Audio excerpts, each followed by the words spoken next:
ሰላም ቅዱሳን፣ ዛሬ በፖል ዋሸር አእምሮን ማደስ ወይም ሪኒው ዮር ማይንድ በሚለው ድንቅ ስብከት ላይ ያተኮረ መንፈሳዊ ትምህርት ይዘንላችሁ መጥተናል።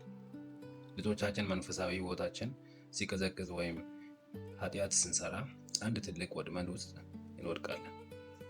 ፖል ዋሸር ይህንን ፔናልቲ ቦክስ ሜንታሊቲ ይለዋል። ኃጢአት ስንሰራ ሰይጣን ወደ አእምሯችን አንተ ግብስ፣ ትናንትና ነው ኃጢአት የሰራው፣ አሁን እግዚአብሔር በአንተ ምን ያደርጋል? ፊቱን እስኪያዞርልህ ድረስ ለቀናት በሐዘንና በጸጸት ተቀጣ ይለናል። ነገር ግን እግዚአብሔር በጭራሽ እንደዚያ አይናገርም። እግዚአብሔር ኃጢአታችንን በግልጽ አሳይቶ ልባችንን ቢሰብረውም ወዲያውኑ ግን አሁን ወደ እኔ ተመለስ፣ ወደ እኔ ሩጥ ይለናል። ምክንያቱም የእግዚአብሔር ምሕረት ማለዳ ማለዳ አዲስ ነው። ዋስትናችን በራሳችን መንፈሳዊ ጥንካሬ ሳይሆን በክርስቶስ ደም ላይ ብቻ የተመሰረተ ነው። ታላቅ ሐዋርያው ጳውሎስና በመስቀል ላይ የነበረው ወንበዴ ወደ ሰማይ የገቡት በአንድ ምክንያት ነው። እሱም ኢየሱስ ስለነሱ ስለሞተ ብቻ ነው። አሁን ወደ ዋናው የመጽሐፍ ቅዱስ ክፍላችን እንሂድ። ሮሜ ምዕራፍ 12 ከቁጥር 1። እንግዲህ ወንድሞች ሆይ ሰውነታችሁን እግዚአብሔርን ደስ የሚያሰኝና ሕያው ቅዱስም መስዋዕት አድርጋችሁ ታቀርቡ ዘንድ በእግዚአብሔር ርኅራኄ እለምናችኋለሁ ይላል። ጳውሎስ ሙሉ ሕይወታችንን ለእግዚአብሔር እንድንሰጥ ይማጸነናል። አስገራሚው ነገር ይህንን እናደርግ የሚገፋፋ ትልቁ ሞተር የእግዚአብሔር ርኅራኄና ምሕረት ነው። ይህ አገልግሎታችን በአዲሱ መደበኛ ትርጉም ምክንያታዊ አምልኮ ተብሏል። ፖል ዋሸር ሲያብራራው ሕይወትን ሙሉ በሙሉ ለአንድ ሰው፣ ለቡድን ወይም ለሃይማኖታዊ ድርጅት አሳልፎ መስጠት በጭራሽ ምክንያታዊ አይደለም። ነገር ግን ሕይወትን ለክርስቶስ ሙሉ በሙሉ አሳልፎ መስጠት ብቸኛው እና ትክክለኛው ምክንያታዊ አምልኮ ነው። ወደ ሮሜ 12:2 ከመሻገራችን በፊት ልናደርጋቸው ከሚገቡ ነገሮች አስቀድመን ልናደርጋቸው የማይገቡትን ማወቅ አለብን። በየቀኑ ብንታጠብም ልክ እንደታጠብን ወዲያው ወደ ጭቃ ጉድጓድ የምንመለስ ከሆነ ንጽህናችን ትርጉም የለውም። መዝሙር 1 ላይ የኃጢአት አስከፊ መንፈሳዊ ውድቀት ደረጃ በደረጃ ተቀምጧል። መጀመሪያ መሄድ፣ በክፉዎች ምክር እንሄዳለን፣ ከእነሱ ጋር እንላመዳለን፣ ሀሳባቸውን እንሰማለን።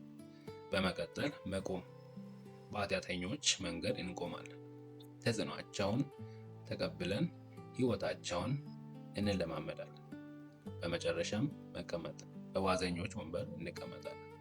ከእነሱ ጋር አብረን በመቀመጥ እውነተኛ አማኞች ማሾፍ፣ መተቸት እንጀምራለን። ስለዚህ ነፍሳችንን ለመጠበቅ የምናየውን የምንሰማቸውንና አብረናቸው የምንውላቸውን ሰዎች በጥንቃቄ መምረጥ አለብን። ሮሜ 12:2 ይህንም ዓለም አትምሰሉ ይላል። ይህ ማለት ዓለም ልክ እንደ ጠብ ማድረቂያ ቅርጽ እኛን ጨምቃ የራሷን መልክ ልትሰጠን ትፈልጋለች። እኛ ግን ለዚህ ፎርም እምቢ ማለት አለብን። በምትኩ ግን በልባችሁ ወይም በአእምሯችሁ መታደስ ተለወጡ ይላል።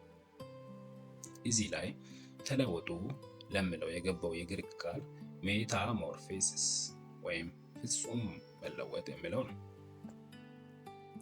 እውነተኛ መንፈሳዊ ለውጥ የሚጀምረው ከአእምሮ ነው። አእምሯችንን በእግዚአብሔር እውነት መሙላት አለብን። ፖል ዋሸር አንድ ትልቅ እውነት ይነግረናል። የእውነተኛ መንፈሳዊነት ሕይወትን በሙሉ በእግዚአብሔር ስር መኖር ማለት ነው። በቤተ ክርስቲያን ስንጸልይ ብቻ መንፈሳዊ ሆነን በሌላ ሕይወታችን ዓለማዊ መሆን አይቻልም። ከልጆ ጋር እየሳቁ ብስክሌት ማስተማርም እግዚአብሔርን ደስ የሚያሰኝ የተቀደሰ ሕይወት ክፍል ነው። ታዲያ አእምሯችንን በምን መንገድ ነው በየቀኑ የምናድሰው? ፖል ዋሸር 4 መሰረታዊ መንገዶች ያስቀምጣል።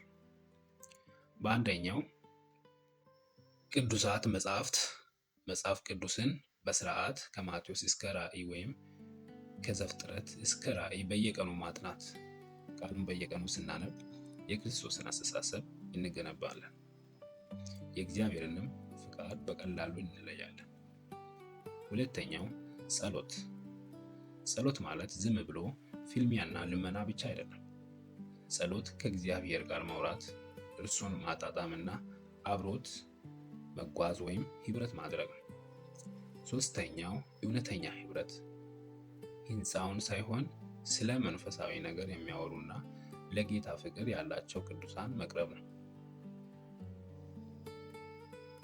አራተኛው ደግሞ መልካም መንፈሳዊ መጻሕፍትና ማብራሪያዎች ናቸው። አእምሯችን በቃሉ ሲታደስ በህይወታችን ዙሪያ የጽድቅ አጥር እንሰራለን። በፊልጵስዩስ 4:8 ላይ እንዳለው እውነተኛ ንጹህ ፍቅር ያለበትና መልካም የሆነውን ነገር ብቻ እያሰብን ደስተኛ አማኞች እንሆናለን። የዛሬው መንፈሳዊ ቪዲዮአችን ይህንን ይመስል ነበር። ቪዲዮዬ ከተመቻችሁ ላይክ፣ ሰብስክራይብ እና ለሌሎች ማጋራት እንዳይረሱ። ያቀረብንላችሁ ከፖኢስ ቻናል ነበር። በሚቀጥለው ቪዲዮ እስከምንገናኝ ሻሎም።